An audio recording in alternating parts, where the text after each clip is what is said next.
Hi mga boss! Ngayon dito po ulit tayo sa crawl space. So mayroon po tayong mission dito na tumutulo po yung drainage po ng sink po. Yan, yun po yung kasama ko nasa loob na. So papasok po tayo doon. Samahan niyo po ako. Yan, medyo madilim kaya ingat po tayo dito. Ayan, no? Crawl space po talaga.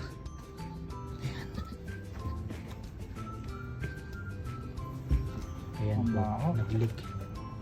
Napakabaho po. Kaya lagyan ng aking kasama ng disinfectant.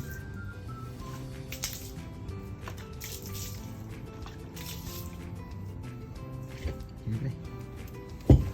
Ay, sorry. Yun. Sabi mo muna. Ano ito? Sige, yan.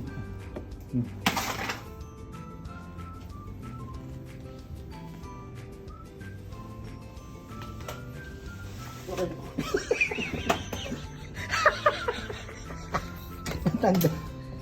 So ito po yung gagawin natin. Yan. Off balance. Naglilik po. Yan po yung leak, oh. Matagal na po ito kasi hindi naman po ito dinadaanan.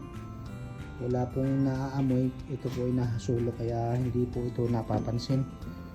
Aksidente lang po na may ginawa kami rito kaya yon. Nakita namin na may leak kaya gagawin na po namin. So ito po pala ang naging problema. Sobrang laki na po ng crack. So matagal na po yan. So ito po magte-temporary fix lang po tayo. Kasi wala pa po tayong materials na ganyan.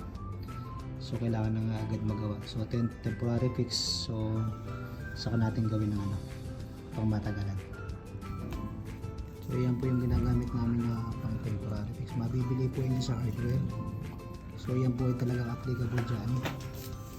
Basta wag lang po malakas ang pressure. Sa mga drains po ayos po yan. Kahit ganyan kalaki. Temporary fix po yan. So tatagal din po yan. Pero syempre papalitan po natin ng tama yan. Yan po, may tubig na po na dumadaan dyan. So, wala na pong leak. Pero pag nakakuha po tayo ng parts niyan, mga 2 to 3 days po, i-fix natin yan ng permanente. So, mukhang effective naman po yung ating temporary fix. So, yan po. Balikan na lang natin yung next time para palitan ng tamang piping dyan. Ito po yung ginamit natin kanina. Ang tawag po dyan ay Texpan rubber seal po. Tape rubber seal. So pang plumbing po talaga yan.